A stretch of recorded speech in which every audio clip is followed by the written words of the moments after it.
Yeah. Good Good morning, morning, Robert. Rhonda. Thanks. I'm excited about today's topic, Rhonda. I am too. Setting your business goal or any goal is money the only object. Yes, I have been thinking about this topic all week. I mean, how many? I mean, it's a limitless amount of goals, that we can have, and our business is affected by those, one way or the other. Yep.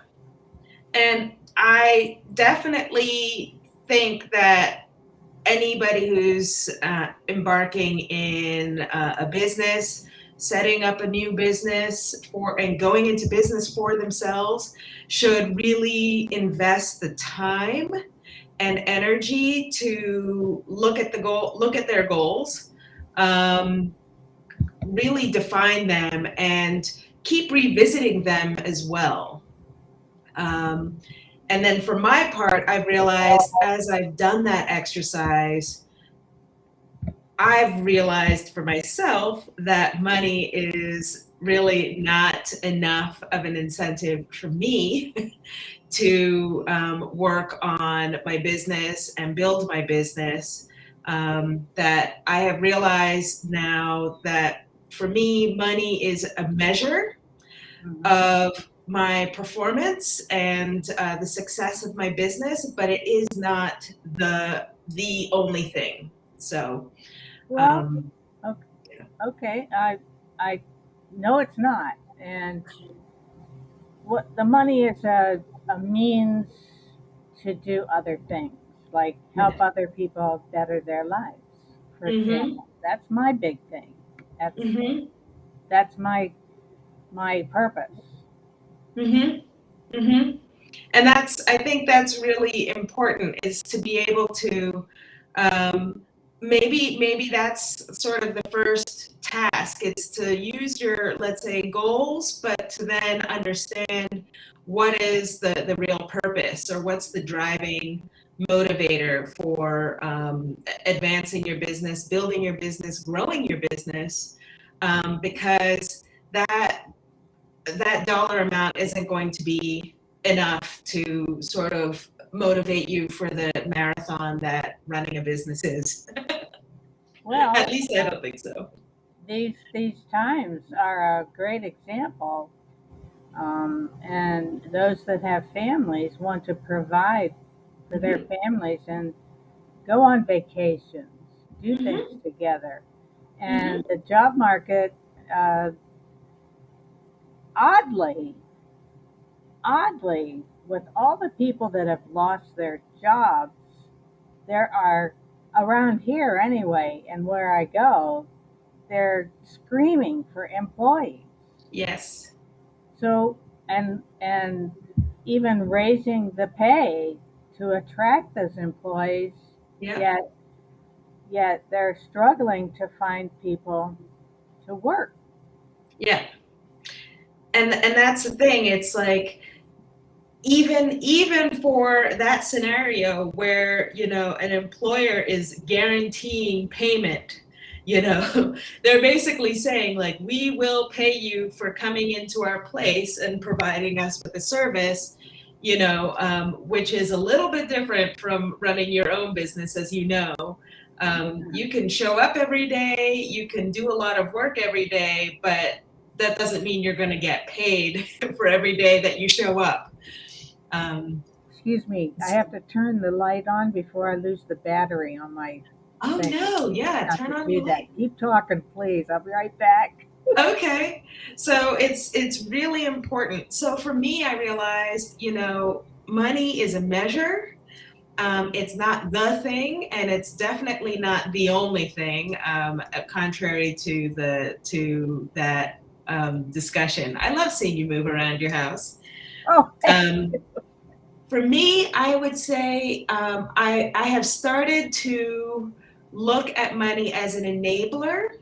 So I've started to think about, okay, I understand I want to make 5 figures a month, but what am I going to use those 5 figures for?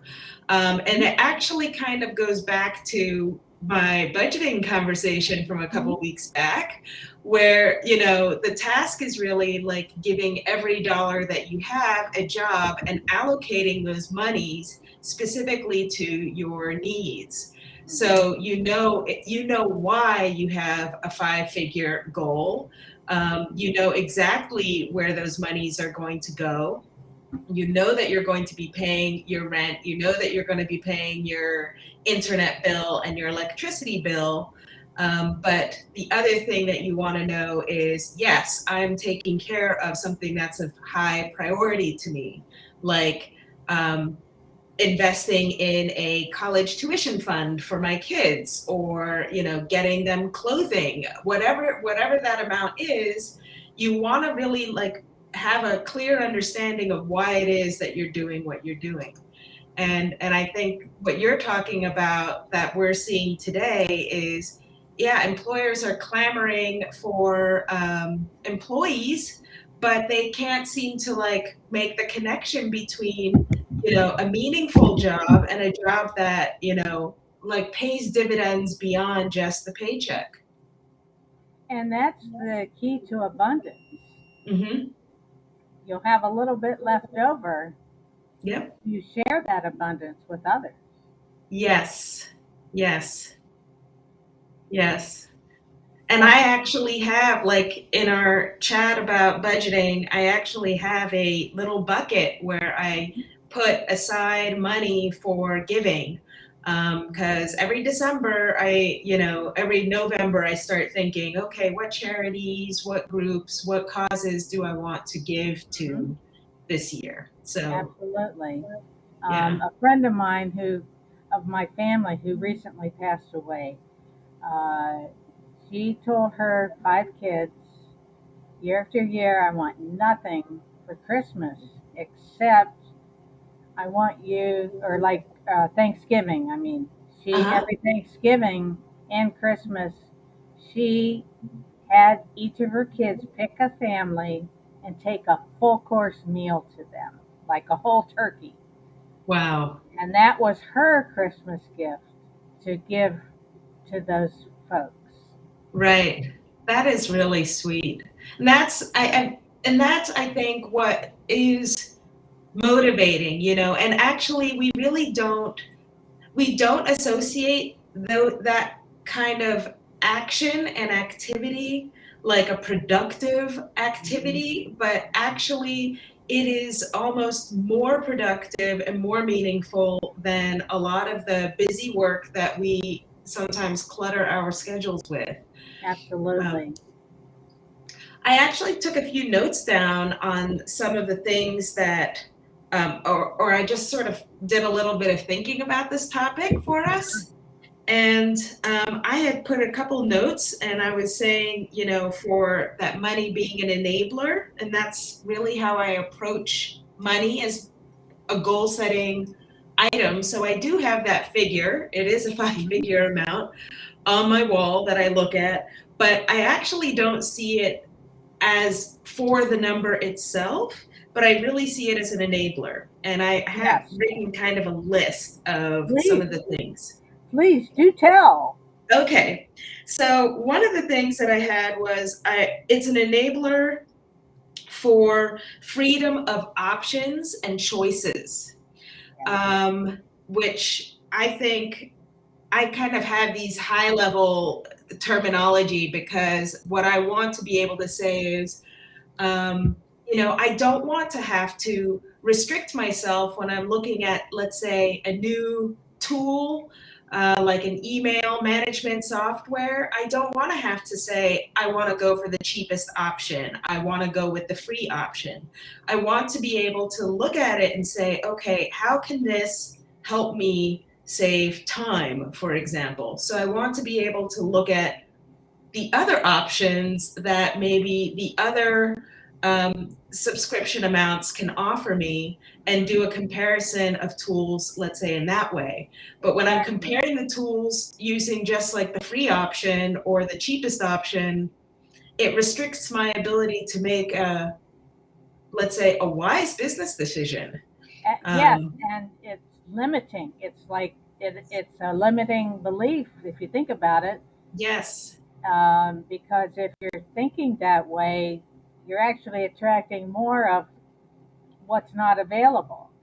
absolutely. Rather than an example that was expressed to me recently was um, I want to buy a training program Hmm. and I have a choice. Um, I can either make monthly installments or I can Hmm. pay the chunk up front. Hmm. So the abundant thinking is I'm just going to pay it up front. Yep. And the restricting thinking is I don't have enough money. I'm going to have to make payments. And then, did you notice how my voice even changed when I said Hmm. that? Because Hmm. it's a downer. It is a downer. And it's also like a reminder, let's say on a monthly basis or on a regular basis, of this yet another thing that you have to pay for. Like you want to have sort of like that freedom of movement, right? And this is where I feel like budgeting was kind of like a game changer for me, because I would make those, I make those monthly payments into these buckets. But then when the time comes to choose, let's say, an education program or something Mhm. that like gets me excited, I can say, you know what, I'm going to go with the lifetime deal at, you know, 400, 4,000, whatever the number is, I'm going to just pay it all in one go, and then I am free. I can gobble all the learnings up in one go, or I can sort of spread it out in a time that works for me. Yes, yes. It's huge. And you don't have to think about or worry about the payment. It's You just, already you gone. just think and focus on the purpose of owning that product and that lifetime. I like the lifetime programs for that reason. Yeah, Yeah. yeah. There's a lot of freedom associated with that. Yeah. And that's I think really important. And Mhm. I think as a business owner, and if you're at the front end of your business, you're a solopreneur, so you're pretty much Mhm. doing everything from the administrative tasks to the strategic planning of your work. Um, I think it's really important that you're actually, when you make a payment like that, you are also investing in yourself. Yeah, And you are also saying, my time is worth something. So exactly. you lose time once a month to write out a check, or to, you know, to whatever it is, make that payment, or maybe even to worry about that payment every month. I don't know what everybody's situation is, but you do lose time on that, and your time is worth so much more, and you should be spending your time doing things that excite you, um, for your job, not the things that like you want to, that you want to avoid even. Right. Well, what are the other items on your list, Cynthia? So the other item actually, and this also goes under the freedom of options or choices, but where one of the choices is outsourcing your busy work. So as a writer, there's a lot, I mean, or as any kind of solopreneur, there's invoicing, there are a lot of sort of routine tasks that you have to do on a regular basis. And at one point, and it was a little bit early on for me, I decided to outsource that. And I found somebody who could just kind of like keep track of my billings and send out my invoices on a regular basis. And I would just kind of check them. And the whole point was, yes, it cost me money, and it actually gave me hives when I first made that decision. Um, but I realized like I have literally reclaimed about 20 hours a month That's to huge. do. It's huge. And like I can spend time with my family, and my loved ones, or I can spend it working and earning more money. Like that time now is mine that I can choose to do with how I please. I actually reinvested most of that time in building my business, but it's a very clear switch that you have to make when you realize, okay, my goal is to make 5 figures a month. How am I going to get there? Because you're not going to get there if you're grinding your fingertips to their nubs, writing emails like a crazy person, or sending out invoices, once a month. If that is not your, strategic strength, or if that is not even the focus of your business, let's say. That's what I love about my funded proposal. Um, that my day job, if you will. Mm-hmm. The invoicing is all done for me. All I have Uh, to do is submit the reports, the information, the invoicing is taken care of. mm-hmm. Mm-hmm. It's important. It really is. And it is a game changer. I mean, those hours I can now spend either writing for my clients, or I can spend them meeting clients. Mhm. I can spend them drumming up new business. And 20 hours a month is significant. I mean, at some point I was like working at about an hour a day on just administrative, fufa. So far we've talked about more giving, Uh-huh. more freedom, Mm-hmm. more time. More time. So I kind of broke it down into freedom of options and choices, freedom to serve your communities better, which I think is where you have the more giving. Um, and then I also have the freedom to serve yourself better. And this, I think, it's also usually this is something that's backburnered behind the back burner among new entrepreneurs. Hey, Jason. Hey, Um, Jason. which is, just being able to spend time on the things that are important to me. Um, you Mhm. know, whether it's spending time with your kids, going to your kids' soccer matches, or whether it's getting your nails done, or, going to the spa once a month, whatever that is, Mhm. that needs to be built into your goal setting as well. So I Yes. know that in my 5 figure goal, that like self care is Oh, part of what I'm working towards. well, that's huge because if the bottom line is, and many people think it's selfish, but the bottom line is you have to take care of yourself. You have to be rested. You have to be Yes, um, eat right and be healthy because it's if you're important. not, there's nothing to give, nothing Yeah. else to give, or very little to give out or to give back. Hmm.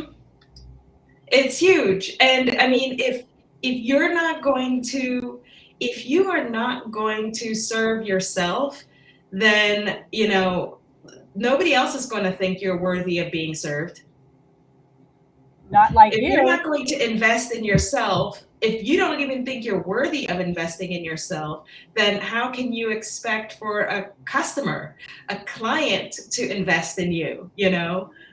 it's That's it's right. a very important shift, but that's where you can't think of money as like the end goal in and of itself. You have to think about how you're going to make that money work for you.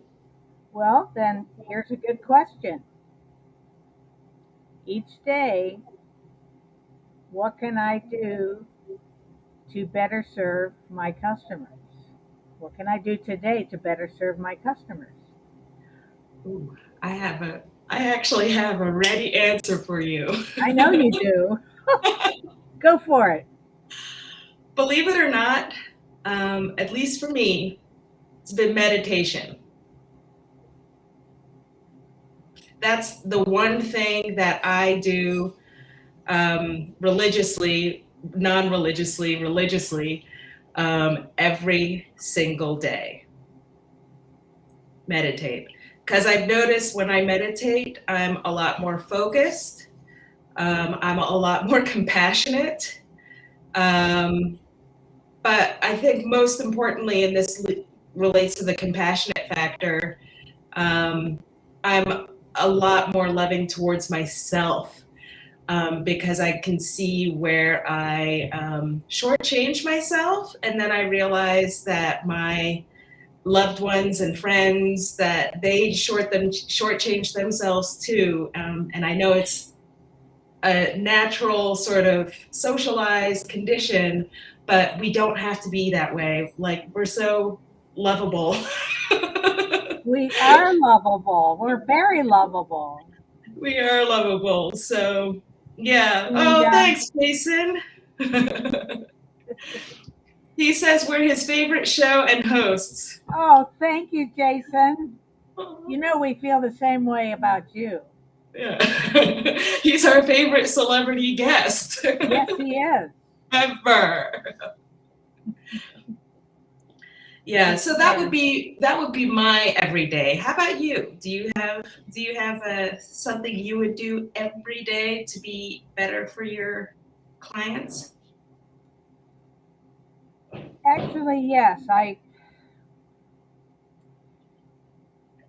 My first thought is, how can I better serve them by I want them to be informed. Hmm. And I reflect on what confused me in the beginning because I thought I had to, hey, Crystal, hello. Crystal, whoop, whoop. We're gonna have her Um, on our show soon. I can feel oh, it. yeah. Let's see. You want to better inform your clients. Yes, I want my clients to be informed and to Hmm. have less confusion about things than I had in the beginning. Hmm. Um, and it's all part of overwhelm. And it's just like anything that's new, the learning curve is almost vertical. Yeah. And it's like taking in so much information and trying to sort it out at the same time is Hmm. can be overwhelming. Hmm. So clarification is very helpful, Yeah. and that's why one of the reasons why I like to do this. Oh, Crystal has big things cooking. All right. Okay, All right. All Crystal, right. we're gonna have to Okay. talk later. Yeah. I have seen some things. Yes, I have seen some things that you've been doing. Um, well, stay tuned for our another celebrity guest upcoming. Yes, she will be our second favorite. That's right. Sorry, Jason's always at the top, Crystal. Always at We the have to top. keep a list now just so that we can keep the order clear. I know. Yeah, well, see, we have to number you now. Um, but yeah, it's all about, and that's why we have our celebrity guests because they've Mm, been around a little longer. They have some insights, and hmm. we always learn from them. Yeah. And actually, that goes with what you were saying. Like, Yeah. I know when I first started this, and I did reach out to consultants when I first started going solo, a few years back, and they would say, like, you got to set a goal, la la la, and a lot of times that goal was numeric, or monetary, and it was okay in terms of like creating a focus, but I felt my issue was I was so dead set on measuring myself against that number that Oh, it was like I was, I don't know, give me a second. That it was like basically running towards a really tall wall and trying to scale it like in one leap. And it was like, I right. have no practice. How can I, and of course, you're encouraged to aim high, reach high, and I fully agree with that. But I had to I had to pivot my thinking away from that number and more towards the why. Like, why am I running Right. up against this wall all the time? Yes. And hitting myself in the face. And it was only when I realized, okay, I want to be able to free myself to no longer have to do all of this invoicing, or so that I can Right. afford a monthly manicure, that I started to kind of understand the driving force behind setting that goal a little bit better. And more time for yourself and for your Yeah, family. yeah, yeah. Yeah, we have to nurture those parts of our lives. It's so important, and I think that's also a mindset thing. So it's really about, like, you think, like, my bank account, it's empty, my wallet, it's empty, I need to, like, do Oh, things out right. there to fill it up. And it's like, no, you actually need to fill up in here first, and Mhm. then you have the ability to give. Even if it's just advice or just a shoulder to cry on, all of that is very important. Giving, that is value. And that's another word that we should probably talk about on this show. It's Value. value, because I remember years ago they would say, like, you need to add value, you need to add value, and I'm like, I can write. What value can I bring? But we all have value to Yes. bring, We and have to, and we have to not, we want to reflect and make note of what other people are doing, but we must put our personal touch to it yes, from be our, because you. you can only speak about what's coming from within. Hmm. And which we have 1 minute left. Last night I read in Think and Grow Rich, and I went to the two chapters and went through the prefaces again. And the one thing that was stated over and over and over again, if you're ready for it, Uh-huh. if you're ready for it. Mm. So a lot of this abundance connection and training and mindset is the is preparing you to be ready for it, to be ready Yeah, to receive it, yeah, and then in turn give it back out. yeah. Yeah. And I That- guess for me, that's what meditation is. And I Yes, think for you, it's really, I think in some ways you probably do your own version of I do. reflecting, Yes, I do. um, and readying yourself for, serving others. Right. Well, my goodness, look at what time it is. I know it goes by so Uh, and quick. it was so nice of Jason and Crystal to join us. Thank you so much. It's just, it just warms my heart to see you guys here with us, and thank you so much. I'm so glad that you guys popped in too. And Crystal will be in touch with you. Yes, I want to know what those big things are that you're me cooking. too. Hopefully, it's not just the turkey. If I recall, though, I think you might be vegetarian or vegan, even. So, okay, a tofurkey. Uh, I like that. Oh, let's see. Absolutely. Using your gifts towards the skills you have is a better solution than just finding a quick fix. oh, So yes. thank you, Crystal. That's right on. And Jason, we support each other. Yes, we Yes. do. Yes, We're we here to do. we're here to do that. Yeah. Not just in business, in all aspects of life. Yep. It, Yep. it and it comes in and comes from so many directions. It is, and we're all interconnected, and we're all, like, we all need each other. And We I do. think the past 2 years have been sort of a clear signal of that as well. I think so too. Yeah. Well, it's that time. I hate to say it. I'm going to have to hit the red button. We'll see y'all soon. Thank you so much for joining us. Yes. See you next week. Bye bye. Ciao for now. Ciao.